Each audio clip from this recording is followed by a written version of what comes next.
Por isso sinto prazer nas fraquezas, nas injúrias, nas necessidades, nas perseguições, nas angústias, por amor de Cristo.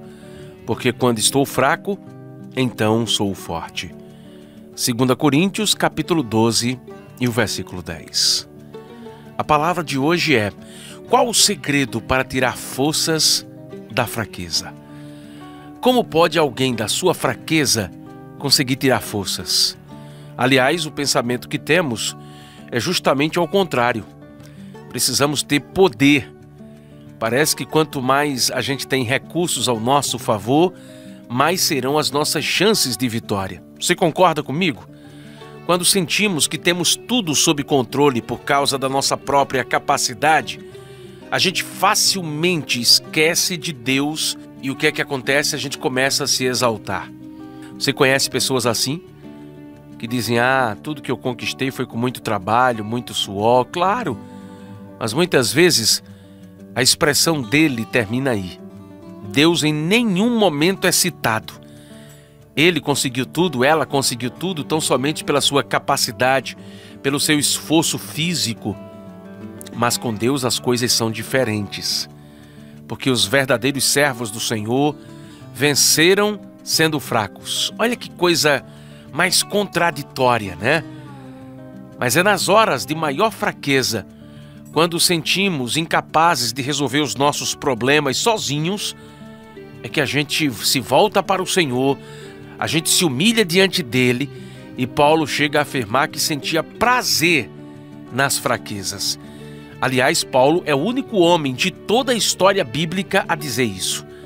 Paulo disse, pelo que sinto prazer nas fraquezas, nas injúrias, nas necessidades, nas perseguições, nas angústias por amor de Cristo, porque quando estou fraco é que sou forte. O interessante é que quando Deus recusou tirar o espinho da vida do apóstolo, Deus deu uma explicação para ele. O Senhor disse a Paulo, a minha graça te basta, porque o meu poder se aperfeiçoa na fraqueza. E aí, queridos, há pelo menos 3 lições que nós podemos aprender com essa resposta de Deus para o apóstolo Paulo. A primeira delas é: a graça de Deus é suficiente. Guarde bem isso com você. A graça de Deus é suficiente.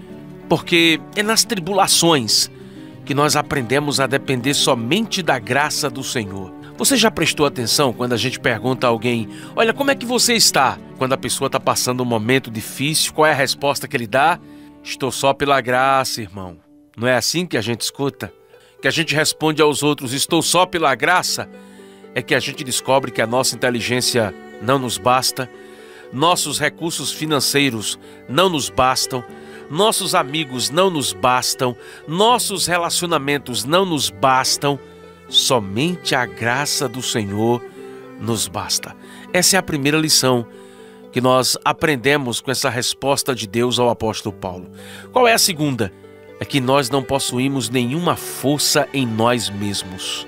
Estamos vivendo aí no século 21 e o que a gente mais escuta é: você pode, você consegue, há uma força interior dentro de você que você pode tudo. E isso acontece muitas vezes porque as pessoas têm dinheiro, porque são reconhecidas pela mídia, por terem conforto, prosperidade. São pessoas que agem exatamente como a igreja de Laodiceia. Tá lembrado dela? Aquela igreja que dizia, estou rica e abastada, né? A palavra do Senhor diz assim lá em Apocalipse 3:17, pois dizes, estou rico e abastado e não preciso de coisa alguma, e nem sabes que tu és infeliz, miserável, pobre, cego e nu. O grande erro nosso é pensar que a gente pode tudo sem Deus, que a gente consegue tudo sem ter o aval de Deus. Aí é onde está o nosso ledo engano. É por isso que Jesus disse, porque sem mim nada podeis fazer. Está lá em João 15:5.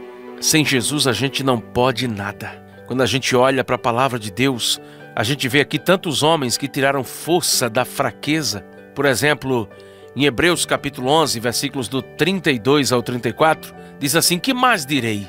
Não tenho tempo para falar de Gideão, Baraque, Sansão, Jefté, Davi, Samuel e os profetas, os quais pela fé conquistaram reinos, praticaram a justiça, alcançaram o cumprimento de promessas, fecharam a boca de leões, apagaram o poder do fogo e escaparam do fio da espada. Da fraqueza tiraram força, tornaram-se poderosos na batalha e puseram em fuga exércitos estrangeiros. Olha que texto maravilhoso, hein? A galeria dos heróis da fé nos revela que foi da fraqueza que essas pessoas tiraram força. Gideão com apenas 300 homens, derrotou o exército dos midianitas. A palavra do Senhor diz lá em Juízes capítulo 6, versículos 15 e 16, e ele lhe disse: ai, Senhor meu, com que livrarei a Israel? Eis que a minha família é mais pobre em Manassés e eu o menor da casa de meu pai. E o Senhor lhe disse: porquanto eu hei de ser contigo, tu ferirás aos midianitas como se fossem um só homem. Prestou atenção? Gideão se sentia incapaz, fraco. Ele disse que a família dele era mais pobre de Manassés e ele o menor da casa de seu pai. Mas a Bíblia fala que foi da fraqueza que Gideão tirou forças. E com um exército de apenas 300 homens, derrotou o grande exército dos midianitas. Eu poderia citar outros homens aqui. Davi, por exemplo. A Bíblia fala que Davi precisou apenas de quê? Uma pedra. Uma pedrinha só foi o suficiente para derrubar o gigante Golias. Naquele momento, o poder de Deus se aperfeiçoou na fraqueza de Davi. A palavra do Senhor nos diz lá em 1 Samuel capítulo 17, a partir do versículo 36, Davi dizendo: tenho matado leões e ursos e vou fazer o mesmo com esse filisteu pagão, que desafiou o exército do Deus vivo. O Senhor Deus me salvou dos leões e dos ursos e me salvará também desse filisteu.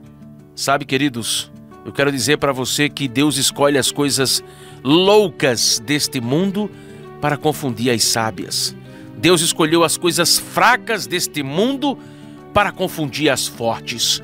Então hoje declare como o apóstolo Paulo: porque quando estou fraco é que sou forte. Não pense que acabou, não pense que é o fim, não. É justamente nesse momento de fraqueza, de fragilidade que você está vivendo, que o poder de Deus vai se aperfeiçoar na sua vida. Amém?